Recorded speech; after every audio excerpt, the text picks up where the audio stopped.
foi desenganada totalmente. O médico disse, agora está pior do que antes. E ele falou assim, é 2 dias. 2 dias. Manda vir todo mundo. Chama todo mundo aqui. Se você puder chamar, vocês vão despedir dela. A gente começou a orar. E o mapa ia enchendo, cheio de gente, cheio de pessoas. E naquela noite, uma noite antes da minha filha nascer, eu estava pregando em Itaquá. Eu falei isso daí, não. Eu falei assim, gente, estou pregando aqui, mas a qualquer momento 2 coisas podem acontecer. 2 notícias eu posso receber, uma triste ou uma ruim. E as 2 eu vou largar o microfone e vou sair correndo. E já tinha outro pastor ali, falei assim, pastor, se você largar o microfone, você assume e manda ver. Você vai pegar o seu irmão no meio e vai continuar. Ou a bolsa da minha esposa vai estourar, ou nós vamos receber uma notícia trágica. Eu expliquei isso daí. E no meio do sermão ali, o celular começou a tremer, eu cortei tudo, ia ter um batismo, eu orei, eu li ali a mensagem, é o seguinte, corre para o hospital. Eu imaginei, qual? E era minha esposa, ela falou assim, a bolsa estourou. Eu falei, louvado seja Deus. Eu falei, irmãos, valeu, o pastor segue aí, sai correndo. Eu falei tchau para ninguém e fui embora. Eu fiz de Itaquá até minha casa em tipo 20 minutos, era quase 60 quilômetros ali, feliz da vida. No dia seguinte, nós estávamos ali no hospital, a minha filha, às 7h45 da manhã, nasceu, coisa mais linda, ela puxou a mãe e o pai, obviamente. E minha mãe chegou e pai, mãe, irmão, não sei o que lá. Na mesma hora que nós demos entrada, naquela noite, a Patrícia deu entrada na UTI para mais um procedimento cirúrgico. Às 7h45 minha filha nasceu. E às 8 horas o médico ligou para a família para falar assim, venham que são os últimos minutos. E a família conseguiu chegar lá. E 1h da tarde, então quase 6 horas de diferença, a Patrícia faleceu oficialmente. No mesmo dia que minha filha nasceu. A família sorriu de manhã e chorou à tarde. Até hoje a gente não sabe explicar isso daí. O que é isso? Porque no mesmo dia. As coisas existiram 6 horas de diferença. Naquela época eu era pastor. Eu estava vindo, eu já estava aqui, mas quando descobrimos a doença da Patrícia, eu era pastor em Cidade Dutra, onde um ancião que teve a mesma coisa que a Patrícia. Tomou quase 120 sessões de quimioterapia. Aquele camarada, depois dos 55 anos, foi curado, foi batizado e fez um filho. Coisa mais linda, o filhinho do menino. Ele contava a experiência, e no dia que eu fiquei sabendo, eu falei, Senhor, por quê? Sim pro camarada lá. O cara é gente boa, eu gosto dele. O cara merece. E por que não para ela aqui? Por que sim para a mulher que deu testemunho e não para a mulher que está chorando, tomando água atrás da igreja? Por que é sim para Pedro e não para Tiago? Por que o outro tem e eu não tenho? Por que um ganha e o outro não ganha? Acaso Deus é uma pessoa injusta?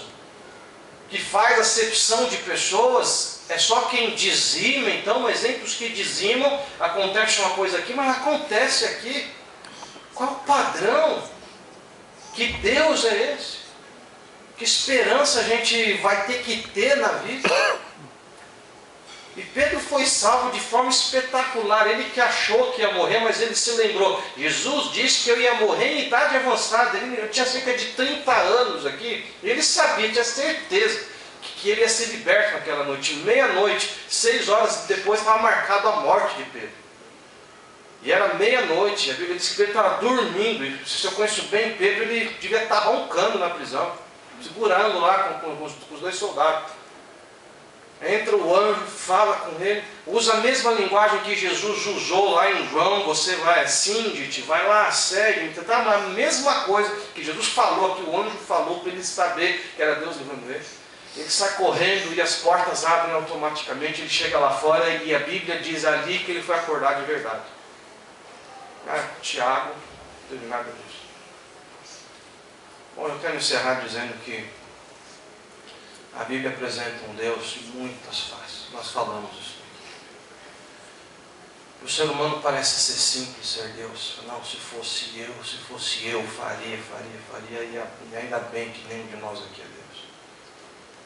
A gente é limitado na nossa visão. A gente enxerga um meio palmo quadrado na nossa frente de vida. Foi Jesus que disse ontem naquele texto que nós temos: quem de vocês aqui, por ansioso, consegue colocar um côvado de vida só? Ninguém pode fazer isso aqui. O homem acha que ser Deus é dizer sim ou não. Na verdade, não são essas as duas opções que Deus tem: sim ou não. Deus não está limitado à circunstância. Deus não está limitado ao tempo. Deus não está limitado a fatores meramente humanos. Quando Deus decide por uma coisa, não é para simplesmente dizer sim ou dizer não, mas as opções de Deus são maiores. As opções de Deus são vida eterna ou morte eterna. Essas são as opções de Deus. São muito maiores do que sim ou do que não. Senhor, por que eu tive que perder meu emprego? Porque Deus tinha nas suas mãos a opção de vida eterna ou de morte eterna. E quando Ele tem essas duas opções, Ele sempre escolhe vida eterna.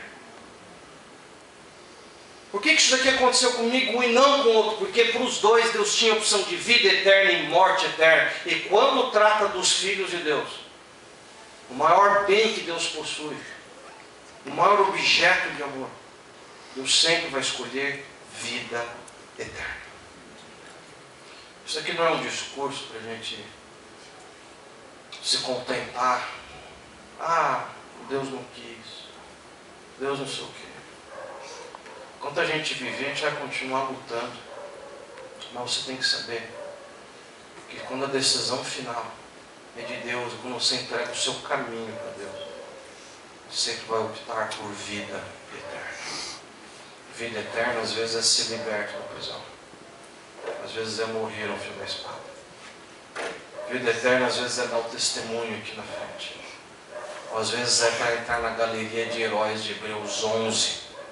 E Hebreus 11 diz assim: um foi cortado no meio, o outro perdeu a cabeça, o outro foi perseguido, o outro nunca mais viu o pai, a mãe, o outro foi queimado, o outro foi apedrejado.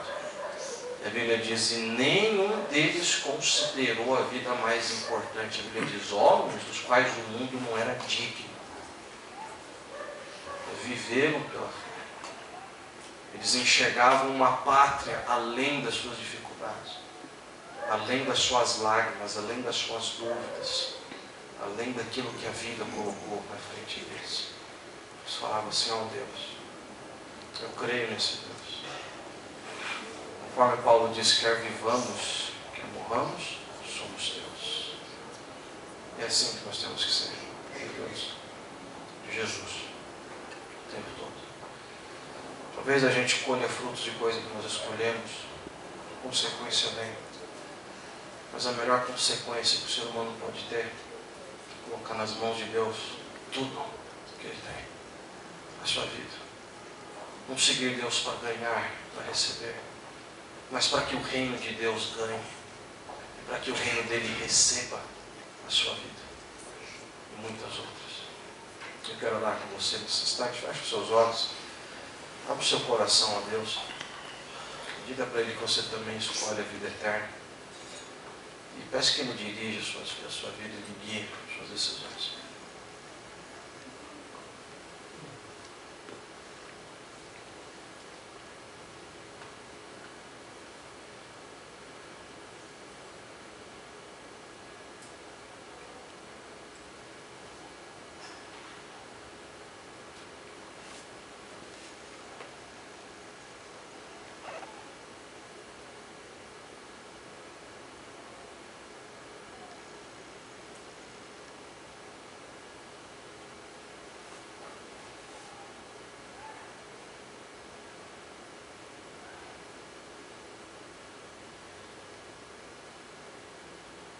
Nosso Deus e Pai, nós queremos, é claro, Senhor, o sim para a vida eterna sempre. Não entendemos as dimensões, Senhor, dessa escolha. Mas o Senhor que conhece o futuro, o passado, o presente, O Senhor que tem nas suas mãos todas as variáveis do universo. O Senhor que estabelece limites para o mar, para a terra, para as estações, para o diabo, para todo mundo. É nas suas mãos, Senhor, que nós queremos viver a nossa vida. Se vimos milagres, louvamos o Teu nome. Se não os vimos, queremos também louvar o Teu nome. Como Jó diz, se eu tenho ou não, é de Deus. E é de Deus que queremos ser. E é contigo que nós queremos viver. A esperança verdadeira está nas Tuas mãos, Senhor.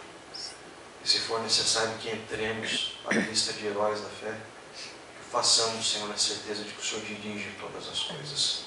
Mas nessa noite queremos entregar o nosso viver a Ti, nosso futuro, nossa vida, tudo aquilo que temos. E vivemos para a honra e glória do Teu nome. Amém. Nos abençoe nessa noite, nos dá a Tua paz. Pedimos por Jesus. Amém, Senhor. Deus abençoe você.